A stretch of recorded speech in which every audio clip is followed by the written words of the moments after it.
కాకముందే ఒక HD video release అయినట్టు, దానికి ఆ వీడియో చూపించి కొన్ని కోట్ల డబ్బులు డిమాండ్ చేసినట్టు నిన్న 'రామ్ చరణ్' గారు కంప్లెయింట్ చేశారు సైబర్ క్రైమ్‌కి. దానికి సంబంధించి మీరేమంటారు? నిన్నెందుకు కంప్లెయింట్ చేయటం? అది ఆ రోజు రిలీజ్‌కి ముందే అన్నప్పుడు అప్పుడే కంప్లెయింట్ చేయొచ్చు కదా! నిన్నెందుకు చేయటం ఇన్ని రోజులయినాక?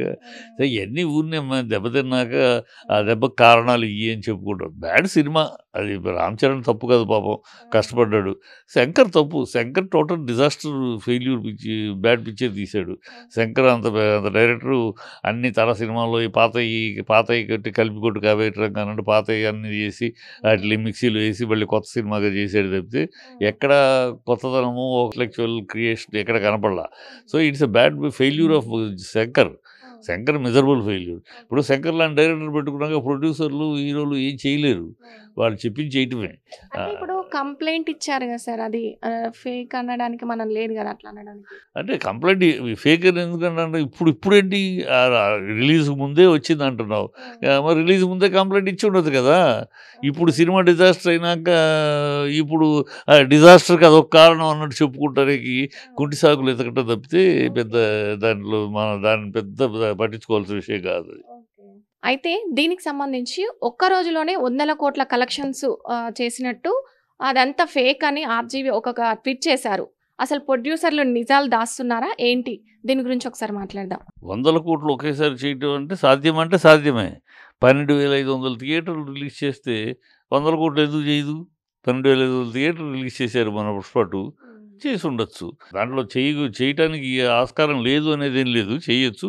కాకపోతే ఇప్పుడు వీళ్ళు చెప్తున్నది ఈ 18,00,00,000 వచ్చినియి, 180,00,00,000 చేసింది ఫస్ట్ డే, 2,000,00,00,000 వస్తుంది అనేది ఎంతవరకు గ్రాసా? నెట్టా? ఇందులో గ్రాస్ ఉండదు, నెట్ ఉంటది. గ్రాస్ 2/3 నెట్ వస్తది. గ్రాస్ అయితే రూ. 100 అయితే రూ. 60 నెట్టు. కనుక అది నెట్టా? గ్రాసా? చెప్పుకుంటారు ప్రజలను ఒక పెద్ద హిట్ అనిపించుకుంటం కోసమని. ఏమి పని చేయవమ్మా. సినిమా బాగా లేకపోతే ఇంత కలెక్ట్ చేసింది, అంత కలెక్ట్ చేసింది. కలెక్షన్ ఇంత చేసిన దాన్ని బట్టి సినిమా చూడనివ్వడు. సినిమా బాగుంది అంటే చూస్తాడు. బాగా లేదంటే వాడు రూ. 500, రూ. 400 ఖర్చు పెట్టుకొని చూసే పరిస్థితి లేదు. వాడు కష్టార్జితాన్ని ఊరినే తగలబెట్టి మీరేదో పబ్లిసిటీ చేస్తే అంత చేసి దానికోసం చూడడు. ఉన్నయన్నీ వాళ్ళ తృప్తిపరుచుకోవటానికి మాది ఫ్లాప్ కాదు, మాది దెబ్బగా తినలేదు, మాది అని చెప్పుకుంటానికి తప్పితే అసలు దానివల్ల ఏం లేదు. ఈ అబద్ధాలున్నాయి. రాజీవ్ గాంధీ దాంట్లో సగం కరెక్టు, సగం కరెక్టు. సగం కరెక్టు, సగం తప్పు. సగమేమో చేస్తుందా అంటే చేస్తది. 12,500 థియేటర్లు చేస్తే ఏముంది 100,00,00,000 చేయటం పెద్ద విషయం ఏముంది. అలాగే ఇంత చేసింది అని చెప్పుకుంటంలో నిజం ఉందా? అబద్ధాలు దాస్తున్నారంటే నిజంగా దాస్తున్నారు. లేకపోతే ఫ్లాప్ సినిమాకి 150,00,00,000 వచ్చినియి, 180,00,00,000 ఫస్ట్ డే వచ్చిందని చెప్పుకోవటం అనేది అబద్ధం. ఒక రోజులో అబద్ధమే కదా అది. ఫస్ట్ డేనే ఎళ్ళాను నేను ఆ సినిమాకి. 'గేమ్ చేంజర్‌కి'. ఫస్ట్ డేనే 1/3 థియేటర్ కూడా లేదు. ఖాళీ అసలు. మొదటి రోజు రెండో షోకెళ్ళాను. ఖాళీ. ఇంక దానికి 180,00,00,000 ఏంటి ఊరినే సరే కాకపోతే చెప్పుకుంటారు దాన్ని మనం తప్పట్లేము.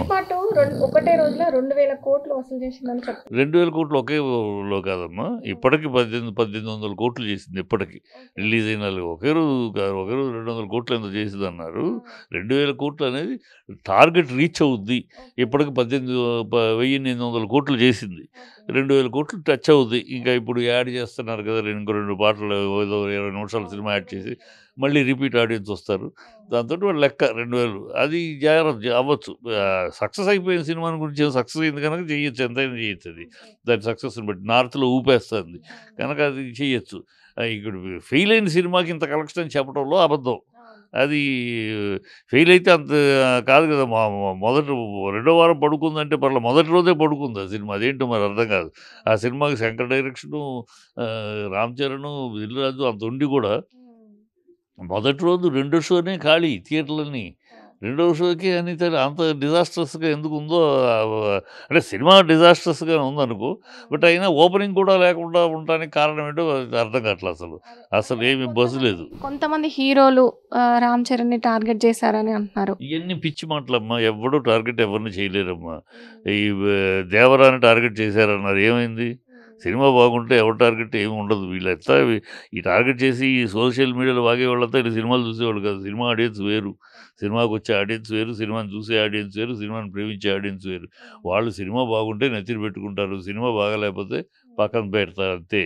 అది దేవరని ఏమైంది? 'పుష్ప 2'ని అన్నారు ఏమైంది? ఈయన బాగుంటే సినిమాలు ఆడుతున్నాయి అంతే కదా! వీళ్ళ వల్ల ఈ టార్గెట్ అన్నీ పిచ్చి మాటలు. ఓడిపోయినాక సాకులు ఎతుక్కుంటాం అంతే. ఇప్పుడు వెంకటేష్‌కు దాని ఇష్యూ నడిసింది కదా సార్. అది దాని గురించి ఏమో చెప్తారు మీరు? వెంకటేష్ సినిమా హిట్టే కదా! పెద్ద hit. Family drama hit. Sankranti hit జోనల్‌లో నంబర్ 1 డాకు అయితే నంబర్ 2 సంక్రాంతికొచ్చారు వచ్చేసింది కదా! సో, ఏముంది సంతోషం. వెంకటేష్‌కి సంక్రాంతి హిట్‌లో బరిలో గెలిచేసాడు. డాకు గెలుస్తదని అనుకున్నది అలాగే నిలబెట్టుకున్నాడు. Daaku number 1 high collections, mass కూడా. ఎందుకంటే డాకుకి దీనికి తేడా దీంట్లో ఫ్యామిలీ ఓరియెంటెడ్ మాస్ తక్కువ. అదేమో ఫుల్ మాసు యూతు. ఇక్కడ యూత్‌కి కూడా పర్వాలేదంటున్నారు. నేనైతే చూసాను. గె గె ఇది 'గేమ్ చేంజర్' చూసాను. 'డాకును' చూసాను. 'గేమ్ చేంజర్' ఏమీ లేదు. 0. 'డాకు' అన్ని మసాలాలు ఉన్నాయి. ఇదేమో ఫ్యామిలీ డ్రామా ఉంది. మంచి ఎంటర్‌టైన్‌మెంట్ ఉంది. కామెడీ చాలా బావుందంటున్నారు. అది ఇవాళ చూస్తున్నాను నేనది. అది ఆల్రెడీ టాక్ వచ్చేసింది బావుందని. ఇప్పుడు పవన్ కళ్యాణ్‌పై ప్రకాష్ రాజు కామెంట్స్ చేశారు. మీరు చూసే ఉంటారు కదా! దానికి సంబంధించి. పవన్ కళ్యాణ్‌పై జ జ ప ఏదో దొంగలు పడ్డ 6 నెలల కుక్కలు మురిగినట్టు ప్రకాష్ రాజు గతంలో ఎప్పుడో వాగాడు. ఆడు పవన్ కళ్యాణ్ తప్పే ఆగుడు. సనాతన ధర్మం నువ్వేమో నిన్నటిదాకా మా నాన్న దీపారాధనలో సిగరెట్ అంటించుకుంటాడంటావు.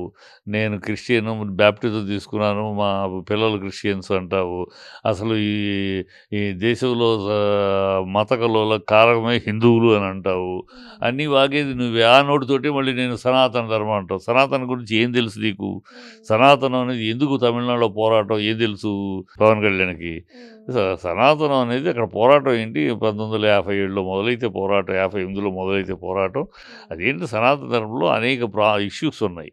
ఒకటి సనాతన ధర్మం కాదు, సనాతన సాంప్రదాయం. సనాతన సాంప్రదాయము హిందూ ధర్మం. హిందూ ధర్మం వేరు, సనాతన సాంప్రదాయం వేరు.